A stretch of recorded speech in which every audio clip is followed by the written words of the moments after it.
We're here with Johnnie White, CMP, Executive Director of the Center for Education at the Cardiovascular Research Foundation. Johnnie, tell us about the foundation and who are your constituents? Sure. So I work for the Cardiovascular Research Foundation, and the constituents of my organization are interventional cardiologists. These are especially within the cardiovascular field who do procedures that are angioplastic type of procedures. What destinations have you held your meetings in internationally?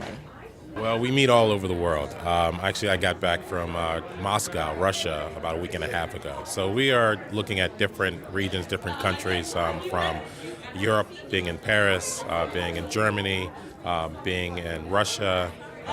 We have had programs in the Latin American area, Mexico, Argentina, Chile, and Brazil.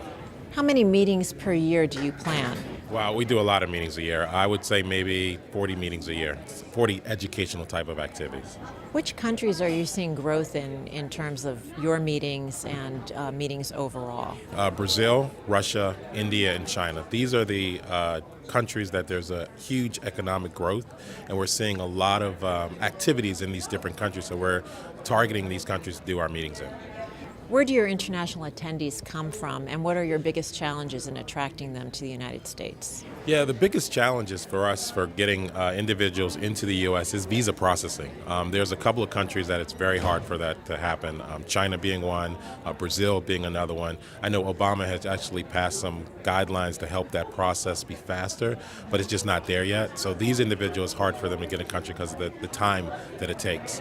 What happens in a lot of these countries is they, send in the information for processing. It may take 4 to 8 weeks, and a number of times they have to go to consulates that are in different parts of the country. So they got to put that on top of the expenses of traveling, not only to travel to the U.S., but to travel within the country to get to the consulate to go to the interview. So that's been a big challenge for us. And then the other countries like, there's a lot of need for education in the Middle East, but that's another country that they're just not even allowed to get visas, from Saudi Arabia to Iran and so forth. So we try to find other ways to educate them. What might be some of the other ways you do this? Well, we capture all of our content, and what we do is we put this up on our website and we stream it out, either archive or live.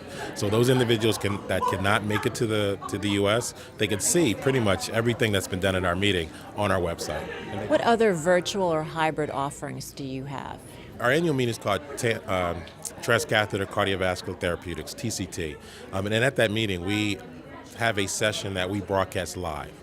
So if you're anywhere in the world, you can watch this live. And we do this for a number of the smaller meetings too. And then also what we have is an app. So you can see the scheduling of the program. Within this app, you can see the live content of this program. And then other ways we do is we've actually done programs where we would broadcast to a certain site in a different country. For example, 2 years ago, we broadcast to a hospital in Brazil all the content out of one of our rooms, and they were able to show what's going on in our program in the U.S. to them that's in Brazil. And then they had facilitators to answer questions and build a program around. What is the benefit of the global transfer of knowledge in your specialty of medicine? Well, our number one goal is to educate physicians, U.S., outside the U.S., because we wanted to stop heart disease. So our goal is to educate as many people around the world. And being able to develop these hybrid type of activities, taking education that we do in the U.S. to the internationally to other countries is helping us do that. Because the more people we can educate, the more physicians we can educate, the better care that they can provide to their patients.